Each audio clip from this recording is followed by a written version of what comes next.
ಆತ್ಮೀಯರೇ, ಇತ್ತೀಚೆಗೆ ಅಮೃತ ಬಿಂದು ತೈಲ ಘಟಕವನ್ನು ರಾಮದುರ್ಗ ತಾಲೂಕು ಬೆಳಗಾವಿ ಜಿಲ್ಲೆಯ ಕೆ ಚಂದ್ರಗಿ ಗ್ರಾಮದಲ್ಲಿ ಉದ್ಘಾಟಿಸಲಾಯಿತು. ಆ ಕಾರ್ಯಕ್ರಮದಲ್ಲಿ ಉದ್ಘಾಟಕರಾಗಿ ಉಪನ್ಯಾಸ ನೀಡಿದಂತಹ ನಾಡಿನ ಹೆಸರಾಂತ ಪಾರಂಪರಿಕ ವೈದ್ಯರಾದ ಶ್ರೀ ಹನುಮಂತ್ ಮಳಲಿಯವರು ಗಾಣದ ಎಣ್ಣೆ ಬಳಕೆಯ ಬಗ್ಗೆ ಕೆಲವು ವಿಚಾರಗಳನ್ನು ಹೇಳಿದ್ದಾರೆ. ದಯವಿಟ್ಟು ಕೇಳಿರಿ ಮತ್ತು ತಮ್ಮ ಜೀವನದಲ್ಲಿ ಅಳವಡಿಸಿಕೊಳ್ಳಬೇಕೆಂದು ತಮ್ಮಲ್ಲಿ ವಿನಂತಿ. ಗೊಡಚಿಯ ಹಿರಿಯರಾಗಿರುವಂಥ ಸಿಂಧೆ ಸಾಹೇಬ್ರವರೇ, ವೇದಿಕೆ ಮೇಲಿರುವಂಥ ಎಲ್ಲ ಗಣ್ಯಮಾನ್ಯರೇ, ಮುಖ್ಯ ಅತಿಥಿ ಮಹೋದಯರೇ, ಇದಕ್ಕೆ ಕಾರಣೀಕರ್ತರಾಗಿರುವಂಥ ಖಾನನ್ನವ್ರ ಗುರುಗಳೇ, ಸಿಬ್ಬಂದಿ ವರ್ಗದವರೇ, ಮಾಧ್ಯಮ ಮಿತ್ರರೇ, ಆಗಮಿಸಿರುವಂಥ ಸಮಾಜ ಬಾಂಧವರೇ, ತಾಯಂದಿರೇ, ಮುದ್ದು ಮಕ್ಕಳೇ, ಇದೊಂದು ಈ ಜಾಗದಲ್ಲಿ ಚಿಕ್ಕದಾದರೂ ಕೂಡ ಇದೊಂದು ಅಪರೂಪದ ಕಾರ್ಯಕ್ರಮ ಅಂತ ಹೇಳ್ಬೋದು. ಯಾರು ಮಾತಾಡ್ಬಾರ್ದು, ಅಲ್ಲೇ ಕೂತ್ರಿ ನೀವು. ಹೋಗ್ರಿ, ಅಲ್ಲಿ ಕೂಡ ಕುರ್ಚಿ ಖಾಲಿ ಅದ, ಹೋಗ್ರಿ, ಎದ್ದು ಹಂಗೆ ಕೊಡ್ಬಾರ್ದು, ಹೋಗ್ರಿ ಅಲ್ಲಿ ಕೊಡ್ರಿ, ಸುಮ್ಮನೆ ಕೊಡ್ಬೇಕು, ಹೋಗ್ರಿ. ಹಾಂ, ಕುರ್ಚಿ ಖಾಲಿ ಇರಬಾರ್ದು, ಅಲ್ಲೇ ಯಾಕೆ ನಿಂತಾರವರು? ಬಂದು ಕುತ್ಕೋರಿ ಇಲ್ಲಿ ಕುರ್ಚಿಲಿ. ಅಲ್ಲಿ ಎಷ್ಟು ಬಡ್ದಾಡ್ತಾರೆ ಬೆಂಗಳೂರಾಗ, ವಿಧಾನಸೌಧದಾಗ. ಇಲ್ಲಿ ಖಾಲಿ ಅದಾವ, ಬರಾಕಲ್ಲ. ಸಭೆ ಅಂದ್ರೆ ಬಸ್ನ್ಯಾಗ ಕುಂತ್ರು ಊರಿಗೆ ಹೋಗ್ಯವಿ, ಕಡೆಯಾಗ ಕುಂತ್ರೆ ಎಲ್ಲಿ ಹೋಗ್ಯವಿ ಊರಿಗೆ? ಹಂಗೆ ನಿಂತ್ರಂದ್ರೆ ಯಾರೆಯಾಗಿ ಈಗ ದೇಶದಲ್ಲಿ ನಡೆದಿರುವಂಥದ್ದು ಮತ್ತೆ ಪಾರಂಪರಿಕ ತೈಲವನ್ನು ಸಮಾಜಕ್ಕೆ ಕೊಡ್ತಾ ಇರೋದರ ಹಿಂದಿರೋ ಉದ್ದೇಶ ಏನು ಅಂತಂದರೆ, ರೀಟ್ರೇಸ್ ಯುವರ್ ಸ್ಟೆಪ್ಸ್ ಬ್ಯಾಕ್ ಅಂತ ಹೇಳ್ತಾರೆ. ನಾವು ಎಲ್ಲಿಂದ ಹೋಗಿ ಬಂದೀವಿ ಅಲ್ಲಿ ವಾಪಸ್ ಹೋಗಲೇಬೇಕಾದಂಥ ಪರಿಸ್ಥಿತಿಯಲ್ಲಿ ನಾವೆಲ್ಲ ನಿಂತಿದ್ದೀವಿ. ಪ್ರಾರಂಭದಲ್ಲೇ ಒಂದು ಸಣ್ಣದ 2 ನಿಮಿಷದ ಘಟನೆ ಹೇಳ್ತೀನಿ. ಒಬ್ಬ ಮನುಷ್ಯ ಒಂದು ದಾರಿ ಹಿಡಿದು ಹೊಂಟಿದ್ದ. ಅಲ್ಲಿ ಎದುರುಗಡೆ ಒಬ್ಬ ಭೇಟಿ ಅದ. ಅವನು ಹೇಳ್ದ, ಅವನು ಈ ದಾರಿ ಹಿಡಿದು ಹೋಗು, ನೀನು ಈ ದಾರಿ ಅಂತ್ಯ ಆಗೋದ್ರೊಳಗೆ ನಿನಗೊಂದು ರತ್ನಖಚಿತವಾದಂಥ ಸಿಂಹಾಸನ ಸಿಗುತ್ತೆ, ಅಲ್ಲೊಬ್ರು ಇರ್ತಾರೆ, ನಿನ್ನ ಆಹ್ವಾನ ಮಾಡ್ತಾರೆ ಅಂತ ಹೇಳಿದ್ರಂತೆ. ಅವನು ಭಾರಿ ಖುಷಿ ಆಗಿಬಿಡ್ತು, ರತ್ನಖಚಿತ ಸಿಂಹಾಸನ ಸಿಗುತ್ತೆ ಅಂತ ಹೊರಟ. ಇನ್ನೊಂದು ಮಾತು ಹೇಳಿದ, ಹೋಗುವಾಗ ಆ ರತ್ನಖಚಿತ ಸಿಂಹಾಸನ ಸಿಗೋದ್ರೊಳಗೆ ನಿನಗೆ ದಾರಿಯಲ್ಲಿ ಅಡೆತಡೆಗಳೆಲ್ಲ ಬರ್ತವೆ, ಕೆಲವು ತೊಂದರೆಗಳಾಗ್ತವೆ, ಕಲ್ಲು ಮುಳ್ಳುಗಳಿದ್ದಾವೆ, ಪ್ರಾಣಿಗಳು ಇದ್ದಾವೆ, ಸಾಕಷ್ಟು ನಿನಗೆ ಸವಾಲುಗಳು ಎದುರಾಗ್ತವೆ. ಅದನ್ನೆಲ್ಲ ಮೀರಿ ನೀನು ಅಲ್ಲಿ ಹೋದ ತಕ್ಷಣ ನಿನಗೆ ಸಿಂಹಾಸನ ಸಿಗುತ್ತೆ ಅಂತ ಹೇಳಿದ್ದಂತೆ. ಅವನು ಖುಷಿಯಾಗಿ ಹೋಗಿಬಿಟ್ಟ. ಆ ದಾರಿ ಅಂತ್ಯ ಆಗೋದ್ರೊಳಗೇನೆ ಅಲ್ಲೊಬ್ಬರು ನಿಂತಿದ್ರು. ಬರ್ರಿ ಅಂದ್ರು.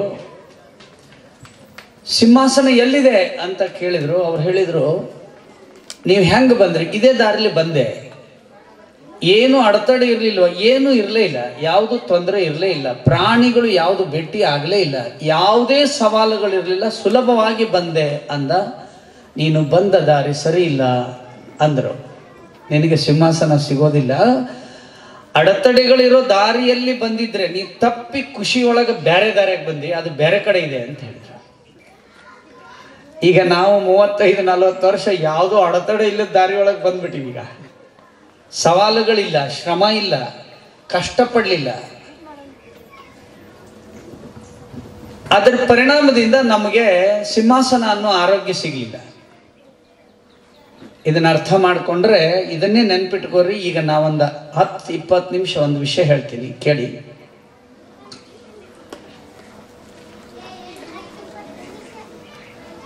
ಈ ತೈಲ ಅನ್ನುವಂಥದ್ದು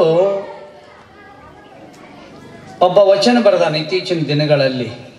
ಮಣ್ಣಿನಲ್ಲಿ ಎಣ್ಣೆ ಇಹುದು, ಮಣ್ಣಿನಲ್ಲಿ ಹಣ್ಣಿಹುದು, ಮಣ್ಣಿನಲ್ಲಿ ಎಲ್ಲ ಇಹುದು, ಅದು ಕಣ್ಣಿಗೆ ಕಾಣದು ಅಂತ ಹೇಳ.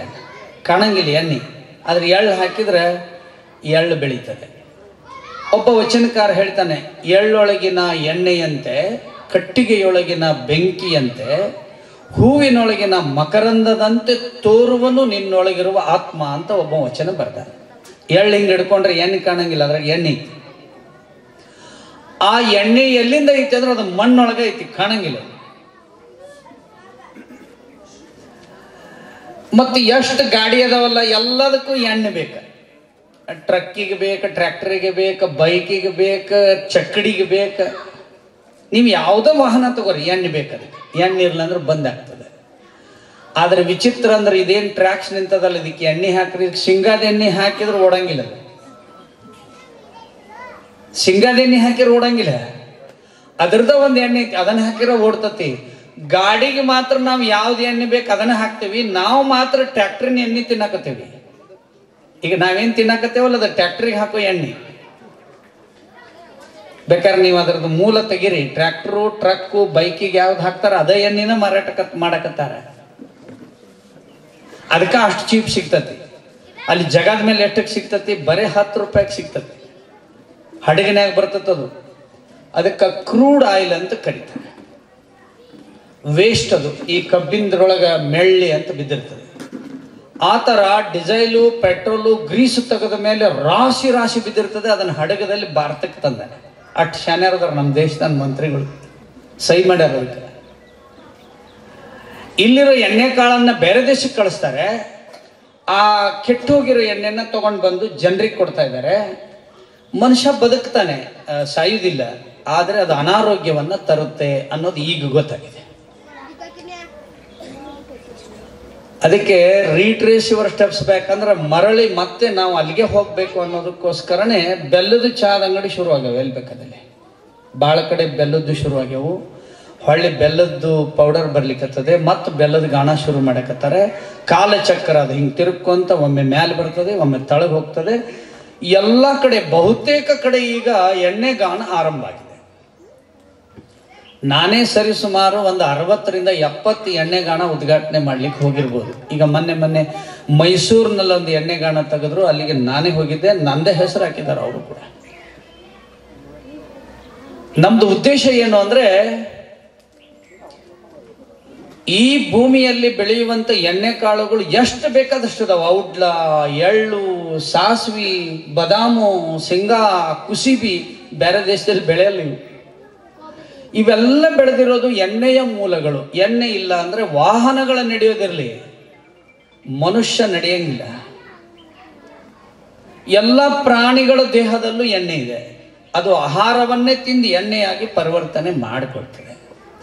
ಹಳ್ಳಿ ಒಳಗೂ ಹೇಳ್ತಾರೆ ನೋಡಿ, ಎಣ್ಣೆ ಕಡಿಮೆಗೈತೆ ಅವಂಗಂತಾರೆ, ಚರಿಬು ಕಡಿಮೆಗೈತಿ ಅಂತ ಹೇಳ್ತಾರೆ.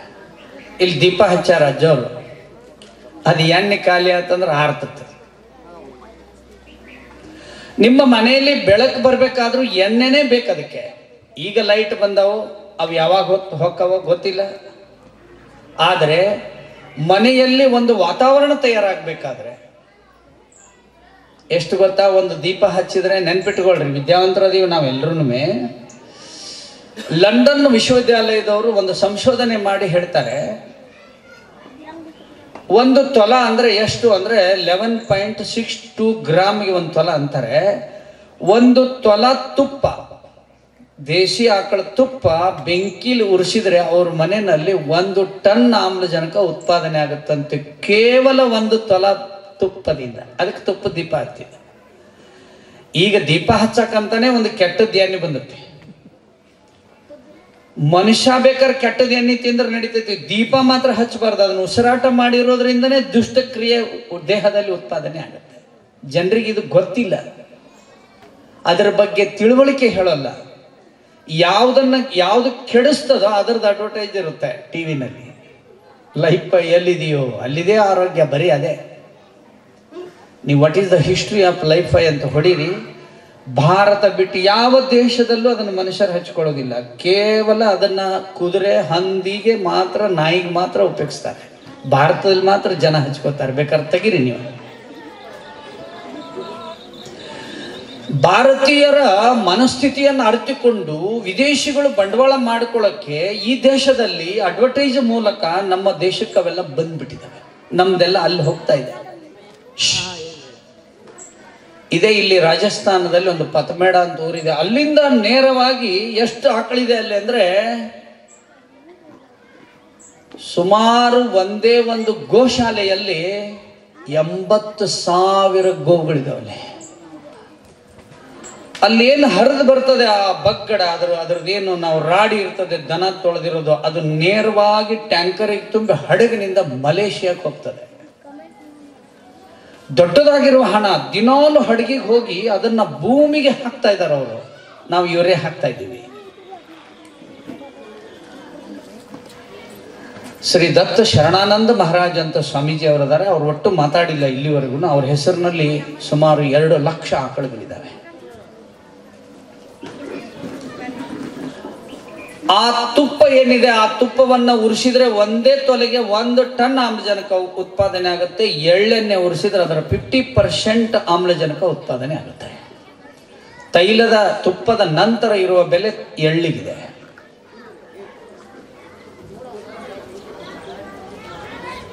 ಇದು ಯಾವುದೂ ಗೊತ್ತಿರಲಿಲ್ಲ 40 ವರ್ಷದ ಹಿಂದೆ ನಮ್ಮ ದೇಶದಲ್ಲಿ. ಯಾವುದು ತಾಳೆ ಎಣ್ಣೆ ಇರಲಿಲ್ಲ, ಯಾವುದಾದ್ರು ಯಾವ ಆಯಿಲು ನಮಗೆ ಗೊತ್ತಿರಲಿಲ್ಲ. ಪ್ರತಿ ಹಳ್ಳಿಯಲ್ಲಿ ನಾನೊಂದು ಲೆಕ್ಕ ಕೊಟ್ಟಿದ್ದೀನಿ ಮೊನ್ನೆ. ಏನು, ಈಗ ಸದ್ಯ ಭಾರತದಲ್ಲಿ 6,50,000 ಗ್ರಾಮ ಇದೆ. ಸುಮಾರು ದೊಡ್ಡ ನಗರಗಳು 1,500 ಇದೆ. ಒಂದು ಗ್ರಾಮದ ಲೆಕ್ಕ ಅಂದರೆ ಅದಕ್ಕೊಂದು ಉಪನಗರ ಅಂತ ಕರೀತಾರೆ. ಅಲ್ಲಿಗೆ 10 ಲಕ್ಷ ಗಾನಗಳು ಬೇಕಾಗ್ತದೆ ಭಾರತಕ್ಕೆ. 10 ಲಕ್ಷ ಗಾನ ಬೇಕು ಅಂತಂದ್ರೆ ಒಂದು ಗಾನ ನಡೆಸಲಿಕ್ಕೆ 3 ಜನ ಬೇಕಾಗತ್ತೆ. ಕಡಿಮೆ ಅಂದರೆ ನಾವು ಕರೆಂಟಿಂದರ ಮಾಡ್ರಿ, ಎತ್ತಿಂದರ ಮಾಡ್ರಿ, 10 ಲಕ್ಷ ಎತ್ತುಗಳು ಅಲ್ಲಿ ಜೀವನ ಮಾಡ್ತವೆ. 3 ಜನರಿಗೆ ಕೆಲಸ ಆತಂದ್ರೆ 30 ಲಕ್ಷ ಜನರಿಗೆ ಕೆಲಸ ಸಿಗ್ತದೆ. ಮತ್ತು ಭಾರತದಲ್ಲಿ ಎಲ್ಲರಿಗೂ ಒಳ್ಳೆ ಎಣ್ಣೆ ಸಿಗುತ್ತೆ. ಅದ್ರ ಹೆಸರೇ ಒಳ್ಳೆ ಎಣ್ಣೆ ಅಂತಿತ್ತು, ಈಗ ಅದು ಕೆಟ್ಟ ಎಣ್ಣೆ ಆಗಿದೆ. ಒಳ್ಳೆಯ ಎಣ್ಣೆ ಅದರ ಹೆಸರು ಮೊದಲು, ಒಳ್ಳೆ ಎಣ್ಣೆ. ಅದೆಲ್ಲ ಹೋಯ್ತು, ತಗಡಿನ ಡಬ್ಬಿನೂ ಹೋಯ್ತು, ಗಾನನೂ ಹೋಯ್ತು, ಎತ್ತುನೂ ಹೋಯ್ತು. ಗಾಣ ಮುರಿದು ಬಿತ್ತು, ಫ್ಯಾಕ್ಟ್ರಿ ಬಂದು, ಫ್ಯಾಕ್ಟ್ರಿನೂ ಬಂದಾತು. ಈಗ ವಿದೇಶದಿಂದ ಬರ್ತಾ ಇದೆ. ಅದು ಬರುವಾಗ ಬೆಳ್ಳಗಿರ್ತದೆ, ಅದಕ್ಕೊಂದು ಅಸೆನ್ಸ್ ಹಾಕಿದ ತಕ್ಷಣ ಅದು ಸಿಂಗಾದ ಎಣ್ಣೆ ಆಗುತ್ತೆ. ಅದ್ರ ಮೇಲೆ ಚಿತ್ರ ಮಾತ್ರ ಸಿಂಗಾದಿರುತ್ತೆ. ನಾನು ಔಷಧಿ ಕೊಡಕತ್ತಿ 1993. ಅವಾಗ 1 ಪೇಷಂಟ್ ಬರ್ತಿತ್ತು ತಿಂಗಳಿಗೆ ಕ್ಯಾನ್ಸರ್ನವ್ರು. ಈಗ 2,000 ಬರ್ತಾರೆ ಒಂದು ತಿಂಗಳಿಗೆ. ನಮ್ಮನೆಗೆ 2,000 ಬರ್ತಾರೆ. ಇಂಥ ಕಂಪನಿಗಳೆಲ್ಲ ಸೇರಿಕೊಂಡು ಇದ್ರ ಹಿಂದೆ ಹುನ್ನಾರ ಮಾಡ್ತಾರೆ. ಇದು ಸರಿ ಇಲ್ಲ, ಇದು ಹಾಗಿದೆ, ಇದನ್ನೆಲ್ಲ ಮಾಡ್ತಾರೆ. ಈ ಉದ್ದೇಶದಿಂದ ದೀಪ ಉರಿಬೇಕಾದ್ರೆ ಅದಕ್ಕೆ ಎಣ್ಣೆ ಬೇಕು. ಎಣ್ಣೆ ಖಾಲಿ ಆದರೆ ಅದು ಬಂದಾಗತ್ತೆ. ಮತ್ತೆ ಉರಿಬೇಕಾದ್ರೆ ಮತ್ತೆ ತೈಲ ಬೇಕು. ಅದಕ್ಕೆ ಆಯುರ್ವೇದದಲ್ಲಿ ಏನು ಶಬ್ದ ಇದೆ ನೀವೆಲ್ಲ ನೆನ್ಪಿಟ್ಕೊಳ್ಳಿ, ಹೇಳ್ತೀನಿ ನಾನು. ಒಟ್ಟು ಔಷಧಿಗಳಿರೋದು ನಮ್ಮ ದೇಶದಲ್ಲಿ, ಈ ಸಸ್ಯ ರಾಶಿಗಳಿರೋದು 21 ಲಕ್ಷ. 84 ಲಕ್ಷ ಜೀವರಾಶಿಗಳಲ್ಲಿ 21 ಲಕ್ಷ ಜೀವರಾಶಿಗಳು ಸಸ್ಯಗಳು. ಸಸ್ಯಗಳಿಗೆ ಜೀವ ಇದೆ ಅಂತ ಹೇಳಿರೋರು ಜಗದೀಶ್ ಚಂದ್ರ ಬೋಸ್ ಅವರು. ನೀವು ಕಂಡು ಹಿಡಿಬೇಕಾದ್ರೆ ನಿಮ್ಮೊಂದು ತುಳಸಿ ಗಿಡಕ್ಕೆ ಬಿಸಿನೀರು ಹಾಕಿಬಿಡ್ರಿ, ಅದು ಬಾಡ್ತದೆ. ಅಂದರೆ ಬಿಸಿನೀರು ಹಾಕಿದ್ರೆ ಅದರ ಜೀವಶಕ್ತಿ ನಾಶ ಆಗುತ್ತೆ. ಕಟ್ ಮಾಡಿದ್ರೆ ಅದು ಬಾಡ್ತದೆ.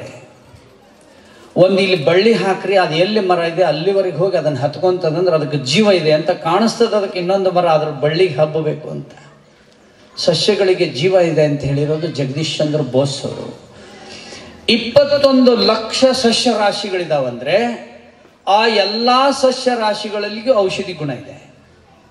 ನಾವು ಬೆಳೆಯುವಂಥ ಎಲ್ಲ ಬೆಳೆಗಳು ಸೇರಿದಂತೆ 21 ಲಕ್ಷ.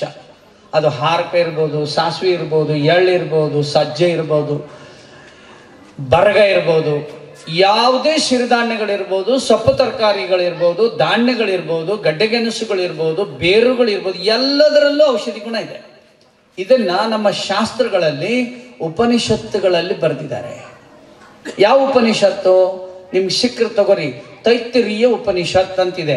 ಅದರಲ್ಲಿ ಔಷಧಿಗಳ ಬಗ್ಗೆ 100 ಶ್ಲೋಕಗಳನ್ನು ಬರೆದಿದ್ದಾರೆ. ಸರ್ವಜ್ಞನು 1000 ಶ್ಲೋಕಗಳನ್ನು ಬರೆದಿದ್ದಾನೆ. ಅದರ ಆಧಾರದ ಮೇಲೇನೆ ಬರೆದಿರ್ತಾರೆ. ಈ ಸಸ್ಯರಾಶಿಗಳಲ್ಲಿ ಬೇರೆ ಬೇರೆ ಜಾಗಗಳಲ್ಲಿ ಆಲಿವ್ ಆಯಿಲ್ ಅಂತ ಸಿಗ್ತದೆ. ಮಕ್ಕಳಿಗೆ ಮಸಾಜ್ ಮಾಡಿದ್ರೆ ಆ ಮಗು ಬಹಳ ಸೌಂದರ್ಯ ಆಗ್ತದೆ. ನೂರಾರು ರೀತಿಯ ತೈಲವನ್ನ ಕೊಡುವಂತ ಬೀಜಗಳಿದಾವೆ ಈ ದೇಶದಲ್ಲಿ. ಇಷ್ಟು ಸಸ್ಯರಾಶಿಗಳಿದ್ರೂ ಸಹಿತ, ಯಾವುದೇ ಔಷಧೀಯ ಪದ್ಧತಿಗಳಿದ್ರೂ ಸಹಿತ, ಹೋಮಿಯೋಪತಿ, ಅಲೋಪತಿ, ಯುನಾನಿ ಮತ್ತು ಆಯುರ್ವೇದ, ಪಾರಂಪರಿಕ ವೈದ್ಯ ಪದ್ಧತಿ, ನಾಟಿ ಪದ್ಧತಿ ಮತ್ತು ರೇಖಿ ಚಿಕಿತ್ಸೆ, ಎಷ್ಟು ತರ ಚಿಕಿತ್ಸೆ ಇದಾವೆ. ಎಲ್ಲಕ್ಕಿಂತ ಹೆಚ್ಚಿನ ಚಿಕಿತ್ಸೆ ಯಾವುದು? ಒಬ್ಬ ಆಯುರ್ವೇದಾಚಾರ್ಯರನ್ನ ಒಬ್ಬ ಕೇಳ್ತಾನೆ, ಈ ಜಗತ್ತಿನಲ್ಲಿರೋ ಎಲ್ಲ ಔಷಧಿಕ್ಕಿಂತ ಶ್ರೇಷ್ಠವಾದಂಥ ಔಷಧಿ ಯಾವುದಪ್ಪ ಅಂತ ಕೇಳ್ತಾರೆ. ಆ ಗುರುಗಳು ಹೇಳಿದ್ದಾರೆ, ಅಭ್ಯಂಗ ಸ್ನಾನಂ ಪರಮೌಷಧಂ ಅಂತ ಹೇಳಿದ್ದಾರೆ. ಇದನ್ನೆಲ್ಲರೂ ನೆನ್ಪಿಟ್ಕೊಳ್ಳಿ. ಅಭ್ಯಂಗ ಸ್ನಾನಂ ಪರಮೌಷಧಂ ಅಂತಂದ್ರೆ, ಅಭ್ಯಂಗ ಅಂದ್ರೆ ದೇಹಕ್ಕೆ ಎಣ್ಣೆಯನ್ನ ಮಾಲಿಶ್ ಮಾಡೋದು ಅಭ್ಯಂಗ ಅಂತ. ಅಂಗವನ್ನ ಎಣ್ಣೆ ಉಣಿಸೋದು, ಮಜ್ಜನ ಮಾಡೋದು ಅಂತ. ಅಭ್ಯಂಗ ಸ್ನಾನಂ ಪರಮೌಷಧಂ ಇನ್ ಯಾವುದಕ್ಕೂ ಹೇಳಿಲ್ಲ, ಎರಡಕ್ಕೆ ಹೇಳಿದ್ದಾರೆ. ಲಂಘನಂ ಪರಮೌಷಧಂ, ಅಭ್ಯಂಗ ಸ್ನಾನಂ ಪರಮೌಷಧಂ. ಉಳಿದಿದ್ದು ಯಾವುದಕ್ಕೂ ಹೇಳಿಲ್ಲ ಈ ಶಬ್ದವನ್ನ. ಪರಮೌಷಧ ಯಾವುದು? ಎಳ್ಳೆಣ್ಣೆ.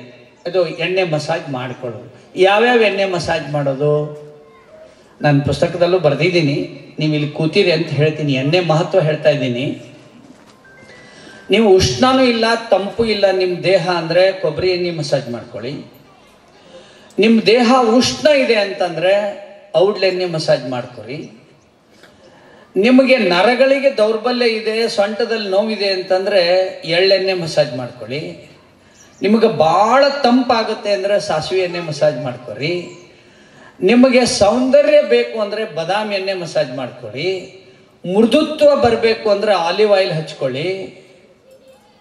ಪಾರ್ಸಿ ಹೊಡಿಬಾರ್ದು ಅಂದ್ರೆ ಕುಸುಬಿ ಎಣ್ಣೆ ಮಸಾಜ್ ಮಾಡ್ಕೊಳ್ಳಿ. ಅರೆ ಮಸಾಜ್ ಮಾಡ್ಕೊಂಡ್ರೆ ಹೆಂಗದು ದೇಹಕ್ಕೆ ಉಪಯೋಗ ಆಗ್ತದೆ ಅಂದರೆ ಬಹಳ ಸಿಂಪಲ್ ಇದೆ ಇದು. ನಮಗೆ ಬೆವರು ಬರುತ್ತೆ, ಯಾರು ಬೇಕಾದ್ರೂ ನೀವು ಕಲ್ಪನೆ ಮಾಡ್ಕೊಳ್ಳಿ. ಬೆವರು ಎಲ್ಲಿಂದ ಬರುತ್ತೆ? ದೇಹದ ಒಳಗಡೆಯಿಂದ ಹೊರಗೆ ಬರ್ತದೆ. ಅಲ್ಲೆಲ್ಲರ ತೂತು ಕಾಣಿಸ್ತಾವನು ಕಾಣಂಗಿಲ್ಲ, ಆದ್ರೆ ಬೆವರು ಹೊರಗಡೆ ಬರ್ತದೆ. ಎಲ್ಲಿಂದ ಬರ್ತದೆ? ಬೆವರು ರಂಧ್ರ ಅಂತಿದೆ. ಆ ಬೆವರು ರಂಧ್ರ ಬರೀ ಕಣ್ಣಿಗೆ ಕಾಣಲ್ಲ.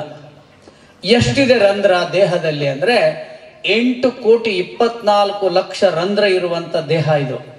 ವೈಜ್ಞಾನಿಕವಾಗಿಯೂ ಹೇಳಿರ್ಬೋದು ನಮ್ಮ ಗರಗದ ಮಡಿವಾಳಪ್ಪನವ್ರು, ಎಂಥ ಮಾನವ ಜನ್ಮ, ಹಾಳು ಮಾಡಿಕೊಳ್ಳಬೇಡಿರೋ ಹುಚ್ಚಪ್ಪಗಳಿರೋ. 8,24,00,000 ರಂಧ್ರ ಇದೆ. ಆ ರಂಧ್ರಗಳು ಬಂದಾಯ್ತು ಅಂದ್ರೆ ಬೆವರು ಬರಂಗಿಲ್ಲ. ಆ ಬೆವರು ರಂಧ್ರ ಹೆಂಗ ಬಂದಾಗುತ್ತೆ ಅಂದ್ರೆ, ಬೆವರು ಬರುವಾಗ ನಾವು ಫ್ಯಾನ್ ಹಾಕೊಂಡಿದ್ದೀವಿ ಅಂದ್ರೆ ಅದು ಅಲ್ಲೇ ಒಣಗಿ ಬಿಡ್ತದೆ, ಬೆವರು ಅಲ್ಲೇ ಉಳಿತದೆ. ಯಾಕಂದ್ರೆ ಫ್ಯಾನ್ ಹಾಕಿದ್ದ ಅದನ್ನ ಚಲೋ ಇಡಕ, ಅದು ಚಳಿಯರ ಇರಲಿ ಏನಾರ ಇರಲಿ. ಮನೆಗೆ ಬಂದ್ರೆ ಫ್ಯಾನ್ ಹಾಕ್ರಿ ಅಂತಾರೆ, ಅಂತ ಮನಿ ಅದಾವ ಈಗ. ಬೆವರು ಬರಲಿಲ್ಲ ಅಂದ್ರೆ ಬೆವರು ರಂಧ್ರ ಬಂದಾಗ್ತದೆ, ಆ ಬೆವರು ಬರೋದಿಲ್ಲ. ಮತ್ತು ಮಸಾಜ್ ಮಾಡಿದ್ವಿ ಅಂದ್ರೆ ಎಣ್ಣೆ ಒಳಗೆ ಹೋಗಂಗಿಲ್ಲ, ದೇಹದ ಒಳಗೆ ಹೋಗಂಗಿಲ್ಲ. ರೋಮರಂಧ್ರ ಮತ್ತು ಬೆವರು ರಂಧ್ರ ಮತ್ತು ನವರಂಧ್ರ ಸೇರಿ 8,24,00,000 ರಂಧ್ರ. ಈಗಿನವ್ರನ್ನ ಬಿಟ್ಟು ಒಂದು 35 ವರ್ಷದ ಹಿಂದಿನವ್ರನ್ನ ಯಾರನ್ನ ಬೇಕಾದ್ರೂ ಕೇಳ್ರಿ, ಎಲ್ಲರನ್ನೂ ಎರ್ದಾರ. ಮೊದಲು ಸಣ್ಣರಿದ್ದಾಗ ಎಣ್ಣಿಲೆ ಎರಿತಿದ್ರು, ಕಚ್ಚಿ ಹಾಕೊಂಡು ಆ ಹುಡುಗನ ಎರಿತಿದ್ರು. ಅದು ಎಷ್ಟು ಒದ್ದಾಡಿದ್ರು ಬಿಡ್ತಿದ್ದಿಲ್ಲ. ಈಗಲೂ ಕೆಲವು ಮನೇಲಿ ಎರಿತಾರೆ. ಭಾಳ ಏನು ಸಾಲಿ ಕಲಿತಾರಲ್ಲ ಅದನ್ನ ಎರಿಯೋದು ಬಿಟ್ರು. ಮಾರ್ಕ್ಸ್ ಭಾಳ ತಗೊಂಡವರೆಲ್ಲ ಎರಿಯೋದು ಬಿಟ್ರು. ಮಾರ್ಕ್ಸ್ವಾದಿಗಳಾಗ್ಯಾರ ಅವರೆಲ್ಲ. ಆ ಬೆವರು ರಂಧ್ರವನ್ನ ಮಸಾಜ್ ಮಾಡೋದ್ರಿಂದ ಏನಾಗುತ್ತೆ ಅಂದ್ರೆ, ಆ ಎಣ್ಣೆನ ಹಚ್ಚಿ ತಿಕ್ಕುತ್ತಾ ಘರ್ಷಣೆ ಆಗಿ ಆ ಎಣ್ಣೆ ಒಳಗಡೆ ಹೋಗುತ್ತೆ. ಒಳಗಡೆ ಹೋಗಿ ಎಲ್ಲಿ ಹೋಗುತ್ತದೋ? ಮಜ್ಜನಕ್ಕೆ ಹೋಗುತ್ತೆ. ಆಮೇಲೆ ಅದು ಎಲುಬುಗಳಿಗೆ ಹೋಗುತ್ತೆ, ಅದು ಕೀಲುಗಳಲ್ಲಿ ಹೋಗುತ್ತೆ. ಬಂಡಿ ಕಟಕಟ ಅಂದ ಕೂಡಲೇ ಏನು ಹೆರಿ ಎಣ್ಣೆ ಹಾಕ್ತಿದ್ರು. ಗಾಡಿ ಕಟಕಟ ಅಂದ್ರೆ ಗ್ರೀಸ್ ಹಾಕಬೇಕು ಅಂತ. ಗ್ರೀಸ್ ಅಂದ್ರೆ ಬೆಣ್ಣೆ ತಿನ್ನಂಗಿಲ್ಲ. ಎಣ್ಣೆ ಅಂದ್ರೆ ಅಡುಗೆಗೆ ಹಾಕೋ ಎಣ್ಣೆನೂ ತಿಂತೇವಿ, ಬೆಣ್ಣಿನೂ ತಿಂತೇವಿ. ಬೆಣ್ಣಿನ ಡಾಲ್ಡಾ ತುಪ್ಪ ತಿಂತೇವಿ, ಎಣ್ಣೆನ ಟ್ಯಾಕ್ಟ್ರಿಗೆ ಹಾಕೋ ಎಣ್ಣೆ ತಿನ್ನಕತ್ತೀವಿ. ಕಣ್ಣಾಗೂ ಎಣ್ಣೆ ಹಾಕೊಳ್ಳೋದಿಲ್ಲ, ಕಿವ್ಯಾಗೂ ಹಾಕೊಳ್ಳೋದಿಲ್ಲ, ತಲೆಗೂ ಹಚ್ಕೊಳ್ಳೋದಿಲ್ಲ, ಮಸಾಜು ಮಾಡ್ಕೊಳ್ಳೋಂಗಿಲ್ಲ. ಯಾಕಂದ್ರೆ ಪುರುಸತ್ತಿಲ್ಲ. ಪುರ್ಸತ್ ಯಾಕಿಲ್ಲ ಅಂದ್ರೆ ಧಾರಾವಾಹಿ ಹೋಗಿಬಿಡ್ತದೆ ಅಷ್ಟೊತ್ತಿಗೆ ಒಂದು. ಅದರ ಮರ್ಡರ್ ಮಾಡೋದೆಲ್ಲ ನೋಡ್ಬೇಕಲ್ಲ ಹೆಂಗೆ ಮಾಡ್ತಾರಂತ ಹೇಳಿ. ಮತ್ತೊಮ್ಮೆ ಹೇಳ್ತೀನಿ, ಅಭ್ಯಂಗ ಸ್ನಾನಂ ಪರಮೌಷಧಂ ಅಂತಂದ್ರೆ 100 ಗ್ರಾಮ್ ಎಳ್ಳೆಣ್ಣೆ ಯಾರು ಮಸಾಜ್ ಮಾಡ್ಕೋತಾರೆ ಒಂದು ದಿನ ಅವನಿಗೆ ಎಷ್ಟು kg ಕ್ಯಾಲ್ಸಿಯಂ ಸಿಗ್ತದಂದ್ರೆ ಅವನ ದೇಹಕ್ಕೆ 1 kg ಕ್ಯಾಲ್ಸಿಯಂ ಸಿಗುತ್ತಂತೆ ಒಂದೇ ಸಾರಿ ಮಸಾಜ್ ಮಾಡ್ಕೊಂಡ್ರೆ. ಅದನ್ನು ಮಾಡದೇ ಇರೋದ್ರಿಂದನೇ ಈಗ ಎಲುಬು ನೋವು, ಕಾಲು ನೋವು, ಸೊಂಟ ನೋವು, ಮೊಣಕಾಲು ನೋವು ಬಂದಿರೋದು. ಇದು ಎಣ್ಣೆ ಮಹತ್ವ. ಎಣ್ಣೆನ ನಾವು ಹೆಂಗೆ ತಗೊಳ್ಳೋದು? ಅಡುಗೆಗೂ ಹಾಕಬೇಕು, ಮಸಾಜನ್ನು ಮಾಡ್ಕೋಬೇಕು. ಎಣ್ಣೆ ಹಾಕೋಬಾರ್ದು ಅಂತ ಹೇಳಿದಾರೆ ಕಿವಿಗೆ. ಹೌದು, ಎಣ್ಣೆ ಹಾಕೋಬಾರ್ದು. ಎಣ್ಣೆನ ಕಾಯಿಸಿ ತುಳಸಿ ಹಾಕಿ ಇಲ್ಲ ಬೆಳ್ಳುಳ್ಳಿ ಹಾಕಿ ಕುದಿಸಿ ಹಾಕಿದ್ರೆ ಅದು ಔಷಧ ಆಗ್ತದೆ. ಹಾಗೆ ಹಾಕ್ಕೊಂಡ್ರೆ, ಕೆಮಿಕಲ್ ಆಯಿಲ್ ಹಾಕ್ಕೊಂಡ್ರೆ ಕಿವಿ ತೊಂದರೆ ಆಗುತ್ತೆ. ಎಣ್ಣೆ ಹಾಕ್ಕೊಳ್ಬೇಕು, 10 ನಿಮಿಷ ಬಿಟ್ಟು ಕಿವಿ ಪೂರ್ತಿ ಸ್ವಚ್ಛವಾಗಿ ಒರೆಸ್ಕೋಬೇಕು. ಅಂದರೆ ಒಳಗಡೆ ಶಬ್ದ ಬರಂಗಿಲ್ಲ. ಇದು ವಿಶಿಷ್ಟವಾದ ತರ್ಪಣ ಅಂತ ಹೇಳ್ತಾರೆ. ಎಣ್ಣೆ ಮಜ್ಜನ ಅಂತ ಹೇಳ್ತಾರೆ. ದೇವರಿಗೆ ಎಣ್ಣೆ ಹಚ್ತಾರೆ. ನಮ್ಮ ದೇಶದಲ್ಲಿ ಕಟ್ಟಿಗೆಗೆ ಎಣ್ಣೆ ಹಚ್ತಾರೆ. ಕಟ್ಟಿಗೆಗೆ ಎಣ್ಣೆ ಹಚ್ಚಿದ್ರೆ ಸಾಗವಾನಿ ಕಟ್ಟಿಗೆಗೆ 1000 ವರ್ಷ ಆಯುಷ್ಯ ಅಂತ.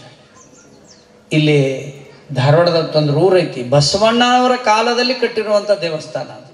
ಕಟ್ಟಿಗೆದು ಸುಮಾರು ಎಷ್ಟು 100 ವರ್ಷ ಆಗಿದೆ, ಇನ್ನೂವರೆಗೂ ಏನಾಗಿಲ್ಲ. ವರ್ಷ ಎಣ್ಣೆ ಹಚ್ತಾರೆ ಅದಕ್ಕೆ. ಎಷ್ಟೊತ್ತು ಬೇಕು ಮಸಾಜ್ ಮಾಡೋಕ್ಕೆ? 10 ರಿಂದ 15 ನಿಮಿಷ, ಮ್ಯಾಕ್ಸಿಮಮ್ 20 ನಿಮಿಷದಲ್ಲಿ ಮಸಾಜ್ ಮಾಡ್ಕೋಬೇಕು. ಅರ್ಧ ಮಸಾಜು ಇದೆ, ಪೂರ್ಣ ಮಸಾಜ್ ಇದೆ. ಅರ್ಧ ಮಸಾಜ್ ಅಂದ್ರೆ ಹೆಂಗೆ? ಅರ್ಧ ಮಸಾಜ್ಗೆ ಎಷ್ಟು ಟೈಮ್ ಬೇಕು? ಕೇವಲ 5 ನಿಮಿಷ ಬೇಕು. ಪೂರ್ತಿ ಪಾದವನ್ನ ಮಸಾಜ್ ಮಾಡ್ಕೊಳ್ಳೋದು. ಮೇಲ್ಗಡೆ ಕಣ್ಣು ಮತ್ತು ಉಗುರು ಕಣ್ಣು ಮತ್ತು ಪಾದ ಇವೆರಡು ಮುಂಗೈಗಳನ್ನು ಮಸಾಜ್ ಮಾಡ್ಕೊಳ್ಳೋದು.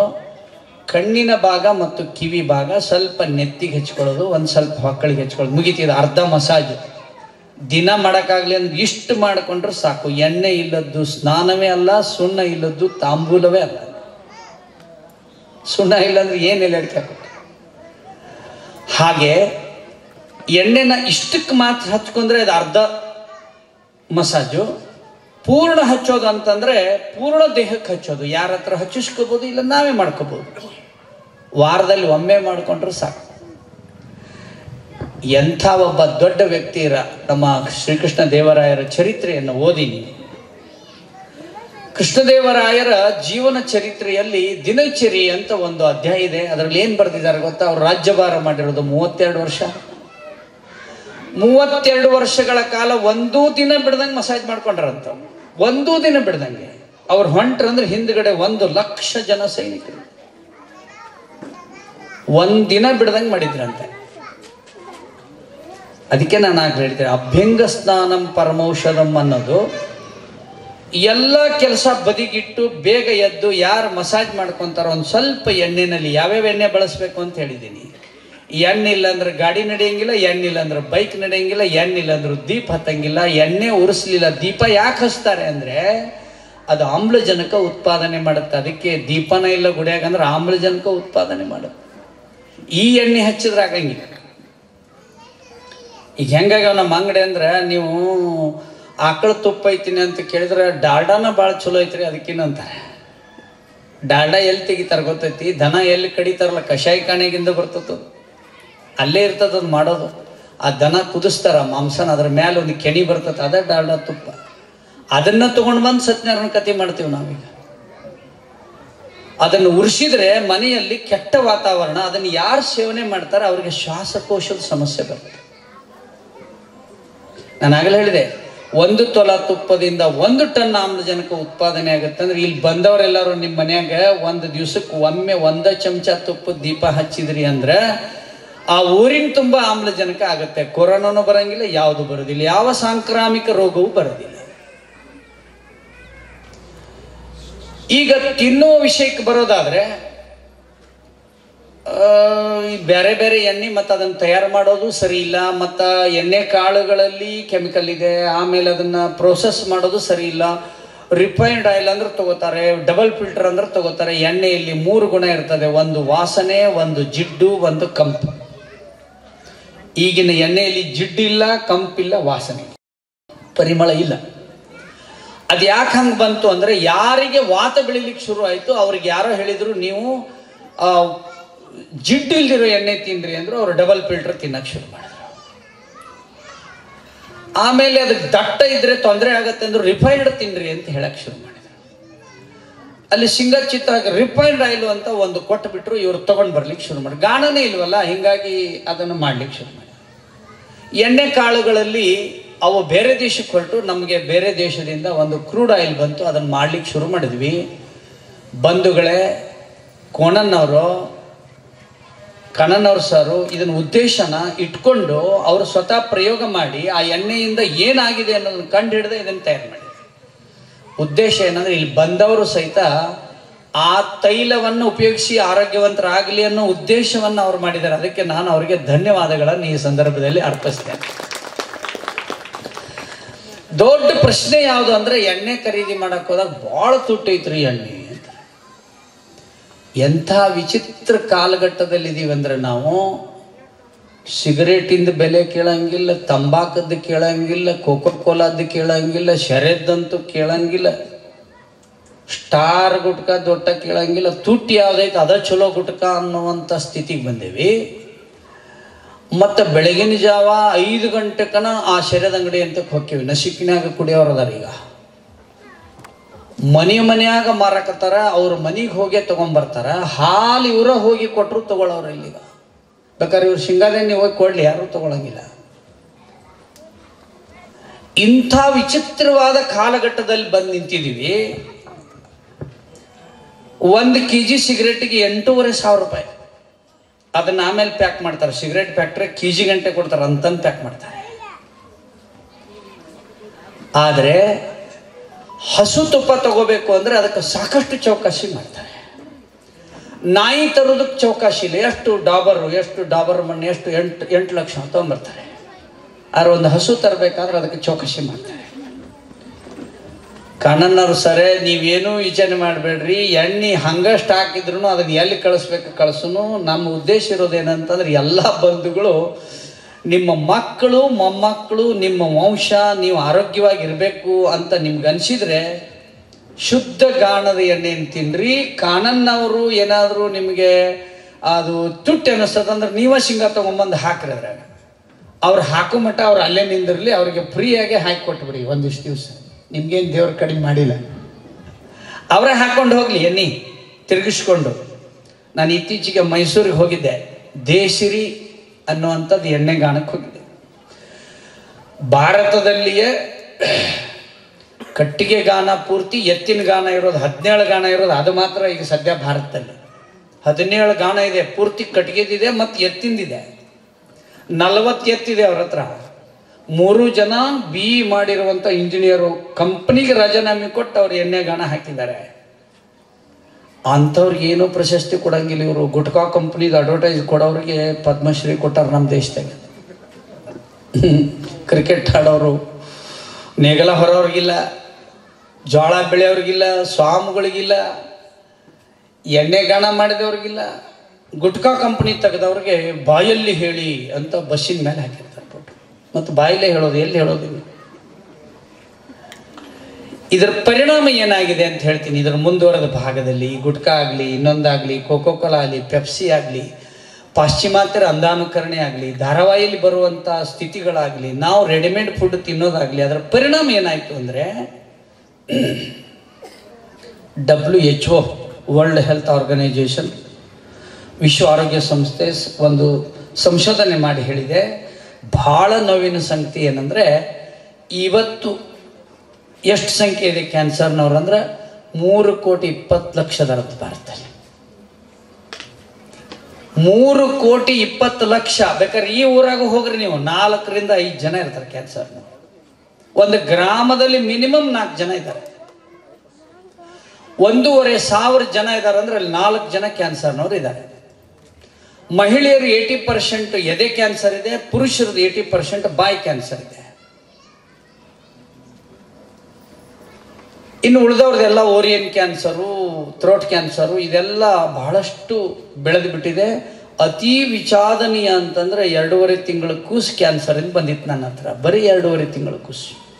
ಅದು ಗರ್ಭದಲ್ಲಿರುವಾಗಲೇ ಕ್ಯಾನ್ಸರ್. ಯಾಕಂದ್ರೆ ಈಕೆ ತಿನ್ನು ಎಣ್ಣೆ ಈ ಎಣ್ಣೆ. ನಾ ಹೇಳಿಲ್ಲಿದನ ಆ ಆಯಿಲ್ ತಿಂದರೆ ಯಾವ್ಯಾವ ರೋಗ ಬರ್ತದೆ ಅಂತ ಈ ದೇಶದ ತಜ್ಞರು ಹೇಳಿದ್ದಾರೆ.